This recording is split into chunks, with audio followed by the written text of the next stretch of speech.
ang nag-iisang masugid na tagahanga ni Nicole Yala, Chris Chuper! Kasama ang nag-iisang die-hard fan ni Chris Chuper, Nicole Yala! Mula sa Mahiwagang Burnay, ang kwento.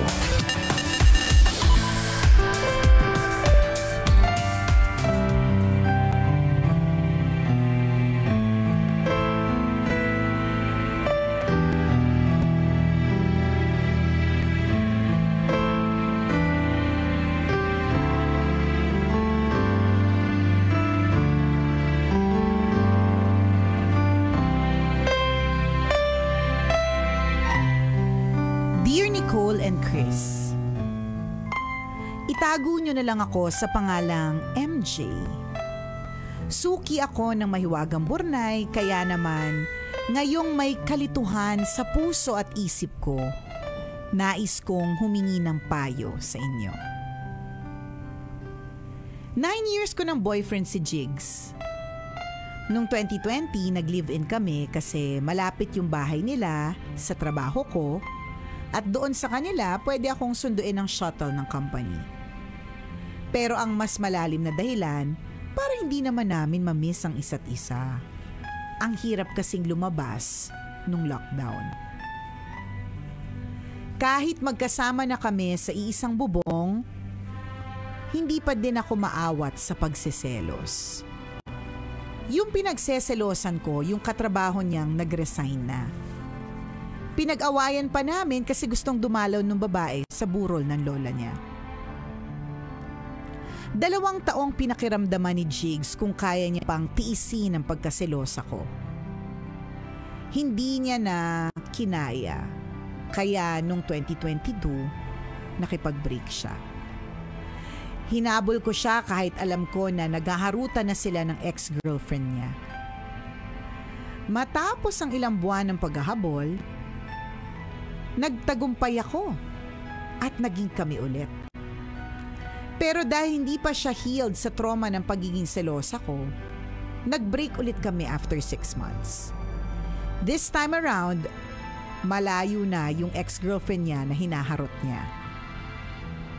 Kaya nag-dating app siya para makahanap ng ibang haharutin.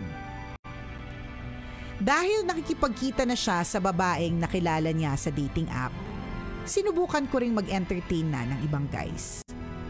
Nang malaman naman niya, gusto niya makipagbalikan ulit. Sinunggaban ko agad dahil yun naman talaga ang gusto kong mangyari. Kaso nalaman ko na may nangyari pala sa kanila nung girl na nakilala niya sa dating app habang wala kami. Hindi ko matanggap kahit bumabawi naman siya. Tuwing naalala ko na nakikipag-chemistry siya sa iba, nakakalimutan ko na wala naman kami noon at kaya kami nag-break ay dahil sobrang selosa ko. Ang nangingibabaw sa utak ko, niloko niya ako. Siguro sa sobrang tagal na namin, nagsawa na siya sa akin kaya siya tumikim ng iba. Kami pa din hanggang ngayon pero alam ko na parehas na kaming hindi na masaya. Bored na kami with each other. Mahal ko pa din siya pero sapat na dahilan ba yon to stay together kahit hindi na ako masaya? Pansin ko hindi na lahat ng plano niya sa buhay para sa kanya lang at sa pamilya niya. Wale na ako sa eksena. Parang hindi naman niya nakikita ang future niya with me. Ano kaya ang mabuti kong gawin? Should I stay in this relationship o mas mabuti bang tapusin ko na lang? Ang inyong tambalanista, MJ.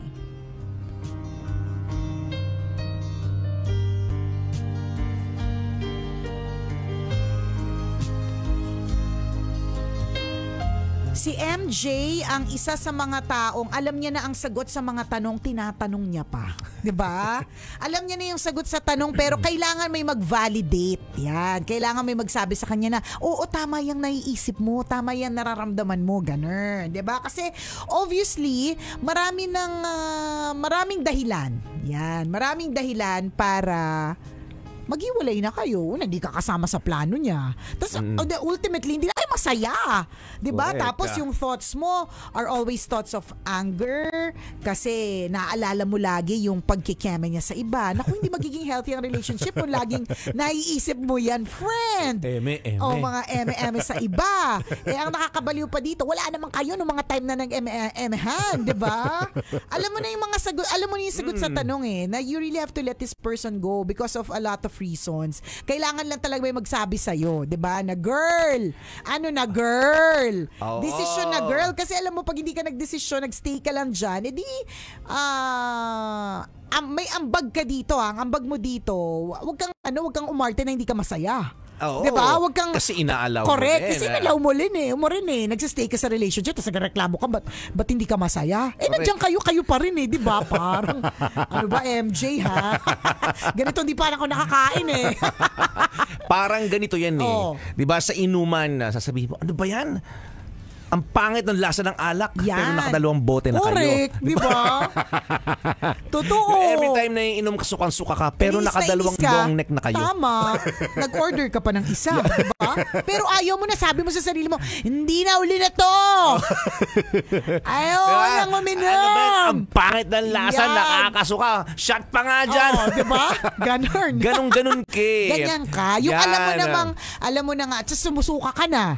Sumusuka ka na, sumusuray ka na, tinawagan mo na yung mga ex mo. Lahat ng mga hindi na mo dapat gawin. Pag normal ang pag-iisip mo, ginawa mo na. Correct. Diba? Tapos magtatanong ka, okay lang bang uminom pa? Kahit ang dami ng red flag, correct.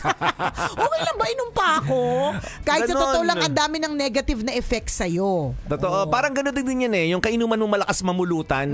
Yung ang dami niyang reklamo sa pulutan pero siya yung nakakaubos. Correct. Ginawa niyang ulam. Pulutan niya, tapos ginawa niyang ulam. Hindi naman masarap. Diba? Matabang. Kainis. Ay, parang maalat din. Diba? Pero siya yung pulutan ng pulutan. Correct. Siya yung nakaubos ng spaghetti. Pulutan nila spaghetti. Bakit?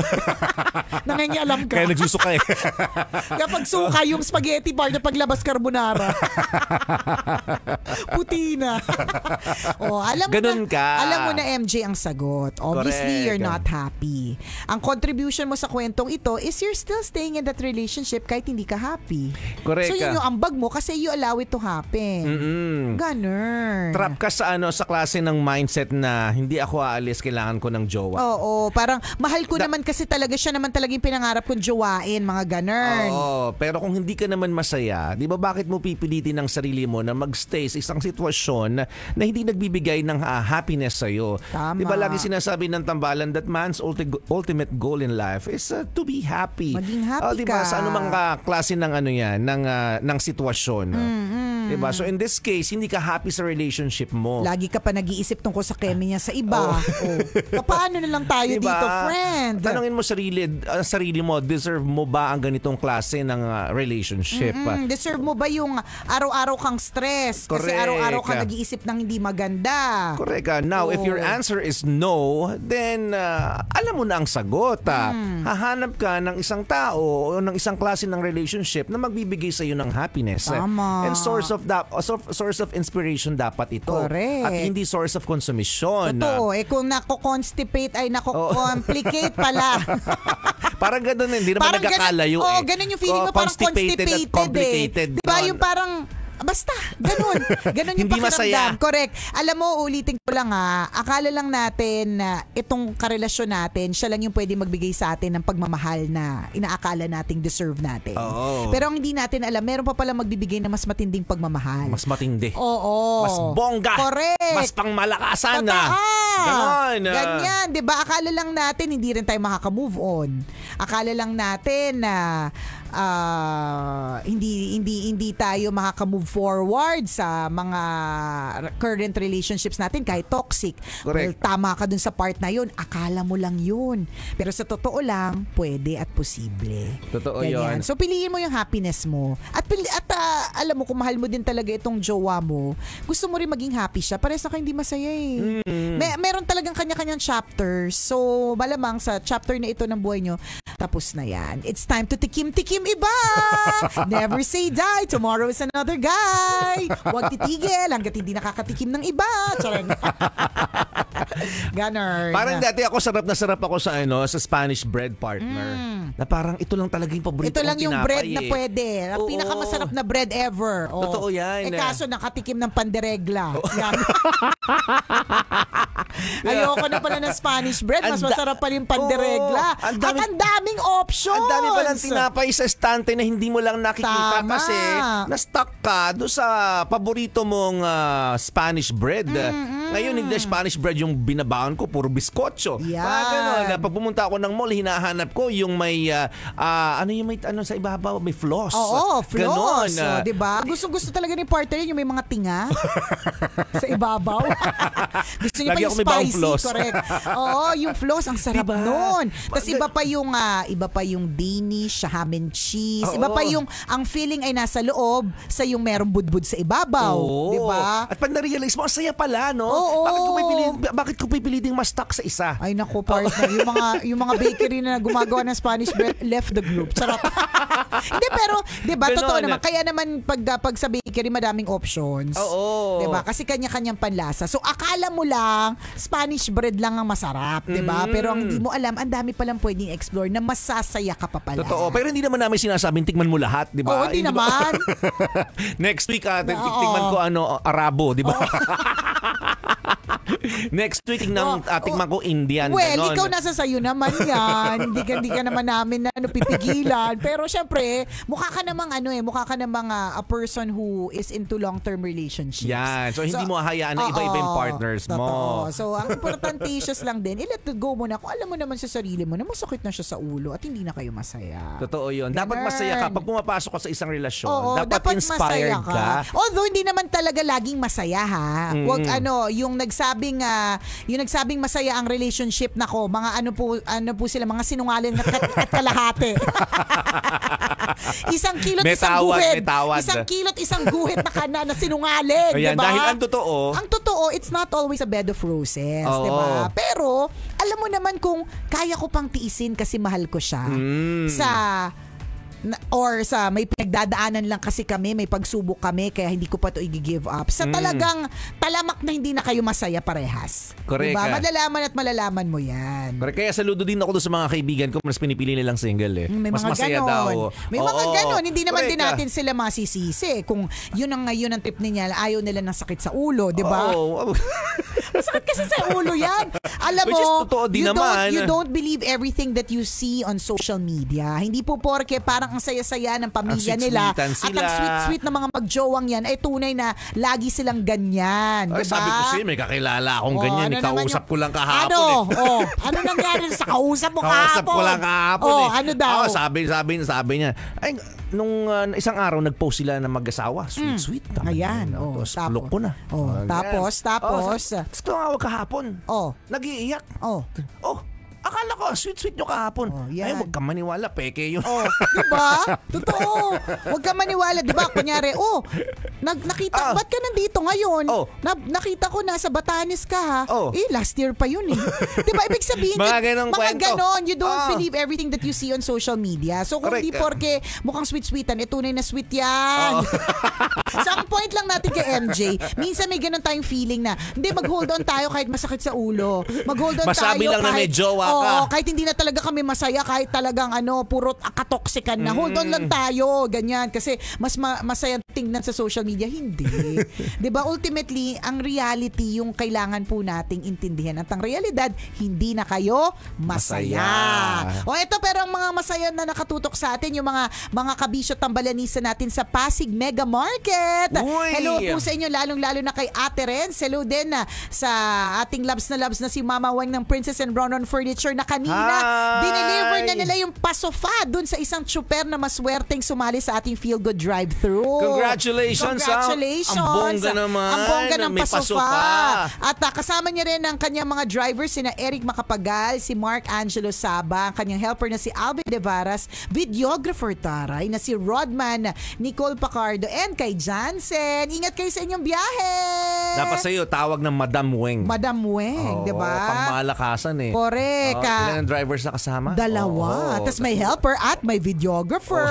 May po magde-deliver lang, may videographer. Bonggang-bongga talaga. Iba din. O ingat po kayo sa inyong biyahe. So, ganyan. Pwedeng magdesisyon na maging masaya. Totoo diba? yun. Pwedeng magdesisyon na kasi ultimately it is a choice. Diba? Hindi mo pwedeng sabihin, balik tayo kay MJ. MJ, hindi mo pwedeng sabihin, wala akong choice eh. Hindi choice mong magstay eh. Kahit hindi ka masaya. Totoo. Diba? So, itong si Weng Palo ng Princess and Ronan Furniture, choice niya magdala ng videographer. Bakit? Gusto ko Bongga ako eh. Oo. Diba? Kasi choice. Vlogger ako eh. Correct. Bago ang content, magdi-deliver akong sopa. Tama. Iba-vlog ko siya. Totoo. At ayoko nang ako lang ang magpipicture at magvi-video. May videographer ako. Diba? So, panis ka, partner. wala akong videographer. Ako lahat. Panis, diba?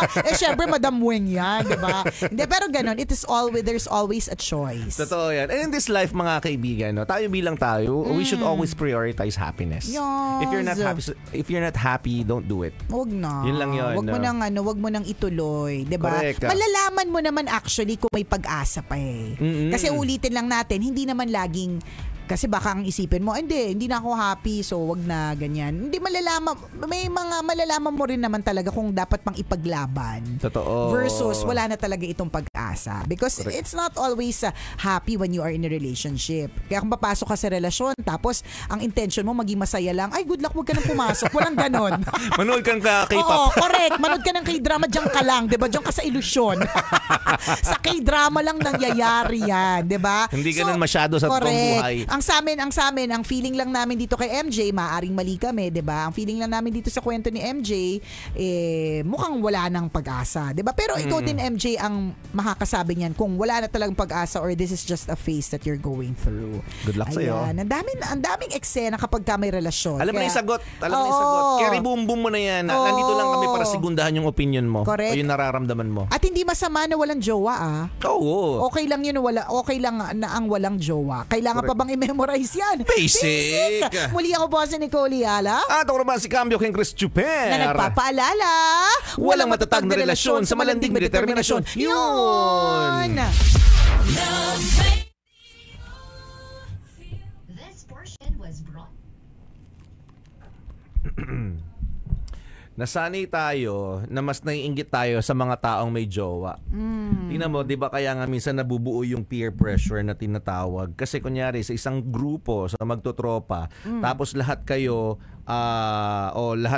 kunyari 5 kayo, 4 doon nagkaroon na ng jowa, tapos ikaw wala pa. Yan. May pressure sa atin na bakit sila may jowa na? Kasi may thinking tayo na mas better yung status nila na may jowa na sila kesa sa iba sa walang jowa, di ba? Kesa maging single. Kaya ikaw na ka na rin, nape-pressure ka, nagukumahog ka, na gusto ko na rin magka-jowa kahit alam mong masakit. Kahit alam mong hindi pwede, kahit alam mong kabit ka. Ayan na. Diba? Naku, kabits left the group. Kahit alam mong alanganin yung sitwasyon, pipilitin mo magka-jowa kasi ang thinking natin ay dapat may jowa kasi yun lang ang magpapasaya, correct. Oo, yun yung parang mas lamang sila kaysa sa atin. Pero hindi, yung pagiging single minsan mas masaya pa doon sa mga may jowa. May ganon. Yung akala mo lang, hindi ka mabubuhay nang wala siya. Pero pag nag-decide ka pala to let go of that person na sobrang toxic, para palang may natanggal na tinik. Correct. Sa puso mo, di ba? Burden, di ba? At responsibilities kasi siya, mga kaibigan. Responsibilidad po yung pagpasok sa relationship. Truly. Kung ready ka na akuin din kung ano man yung hawak ng taong yun sa kanya mga kamay, 'di ba? Hahawakan mo rin yun, pareho kayo sabay. 'Di ba? Kung hawak niya ay problema, hahawakan mo rin yun. Correct. Kung ang hawak ngayong sitwasyong ito ay kasiyahan, hawak mo rin yun. Diba? Pero kung ang thinking mo lang ay hahawa ka lang in times kasiyahan. of happiness. Oo. Diba? During the time that you are happy. Mahinang nilalang ka. Oo, at iiwanan mo, ay may problema, ayoko na, uwi na ako. Diba? Uwian na, may problema. Siya na bahala doon. Then hindi ka talaga pwedeng pumasok sa relationship. Better be single. Correct. Listening and the watching, mga tambalanisa natin. Si Rogelia Pagdanganan Clara Jr. Di ba? JR! Pilar. Sabi niya, good PM, watching po while pabalik ng faculty room. Hello. John Ryan Bersero is watching from General Santos City. Salamat. Watching from Ilocos Sur, si Miriam Grueso Molina. Hello po. Nanonood kami dito sa Puerto Princesa. Hello! Lahat ng mga nakaantabay via Love Radio Palawan Facebook page. Ayan. Hello kay Jennifer Tolentino. Pa-shoutout naman po sa pamilya Moreno sa Pateros. Watching from Riyadh, si Ces Noremo. Salamat. Nakaabot po ulit. Gandang hapon tambalan, sabi ni Loretta Obmerga. Watching live from Hong Kong. Ay, sino to? Batchmates kami. Batchmate. Kaya pala Loretta. Oo. Alam na. Lori tawag namin Tapos sa Lori, alam na. syempre. Luma din yun.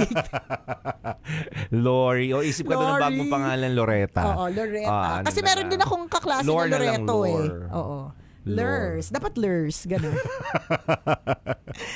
Watching live from Hong Kong with love, Bianca Chanel. Watching from Valenzuela City, Tambalanisa since 2006, Jason Lagi Ramos. Long-time listener ng Love Radio. Watching from USA, si Rudy Bersola Gabak Paklita. Salamat po.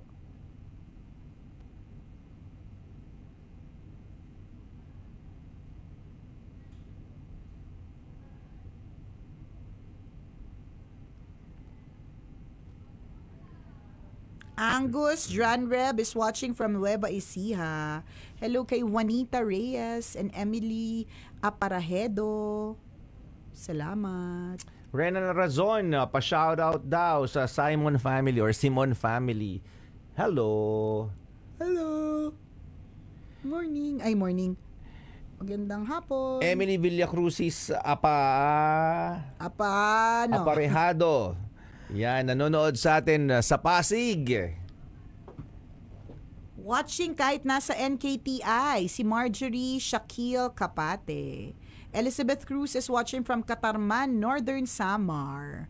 Si Lorela Ortiz is watching from Pulila, Bulacan. Salamat po. Luxman Gunawardana, belated happy birthday! Belated happy birthday! Sana nag-enjoy ka nung nakaraang birthday mo. Ano man ang handa nyo sa bahay ninyo, yan, sana nag-enjoy. Enjoy kayo pare-pareho. Happy birthday, Luxman. Happy birthday! DJ Hearth, Abling na Visa. Magandang hapon tambalan. Nanonood po kami dito sa office ng aming radio station sa Buena Vista, Marinduque. Ay, hello po. Hello po sa inyo. Good afternoon. Si Rosemary Villegas is watching from Antipolo City. Salamat. Yan. Thank you po sa inyo sa pagtutok.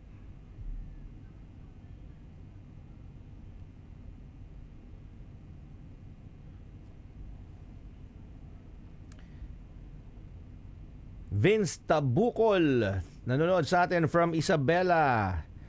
Vilma Croatian Sank. Nanonood sa atin from Australia. Hello sa iyo dyan, Vilma. Ganda ng family name mo, pang-malakasan. Anong family name? Mayaman. Croatian. Croatian. Parang Hindi ko parang mabigkas parang nakaluluwag-luwag. Oo nga.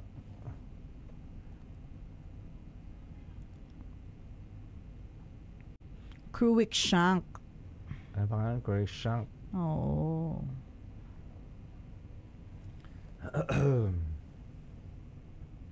Ayan, parang ang lamig ng airport. Oh. Rosemary Villegas. Ay, nabati na yata yan. Rosemary Villegas, magandang umaga sa'yo. Ay, tanghali na pala sa'yo. Ay, hapon na pala. Hanggang ngayon, morning pa rin yung nasa isip ko. Pag nagle-label ako ng recorded tambalan, na 8 a.m., 9 a.m. yung naka-label. Ay, pala, 12 noon pala.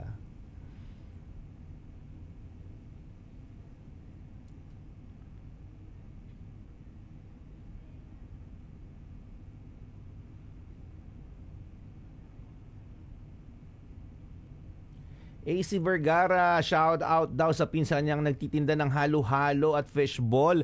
Uy, sarap halo-halo. Uy, baka sarap. naman. Fishball, baka naman. Saan ba pwedeng kumain ng fishball ngayon? Oo nga. wala ba Meron ba dun? magpapa-fishball? Magpapa-fishball. Sino may nagde-deliver sa'yo ng fishball dito? Oo nga, gusto mo ba? Nasaan na ba yun? Tawagan nga na. Bukas sa meeting, fishball, tas Oo halo-halo. nga. Sarap. Sarap. Nakakagutom naman. Si Annie Beli ba to? Watching from Abu Dhabi. Salamat. Nanonood siya sa sa Tambalan Live. YouTube ba to? Malamang, naka-live din tayo sa YouTube. Tambalanisa from the Philippines since 2011. Hanggang ngayon na nandito na daw siya sa Abu Dhabi. Araw-araw po pagdating sa office, nanonood na ako sa YouTube. Thank you. Annie B. From Instagram. Thank you. Salamat.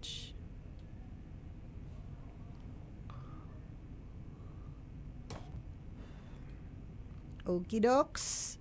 Salamat mga tambalanisa sa pagtutok sa amin today. Bukas tayo ulit. Or mamaya. Yes. Sia Noreb is watching from Warzawa, Poland. Ayan. Habol ko lang kasi from Poland. Hazel watching from Karkar City, Cebu.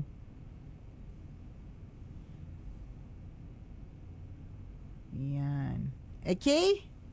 Salamat. Ingat po kayo. Ingat po kayo. Saan man ang biyahe, saan man ang punta. Ingat po.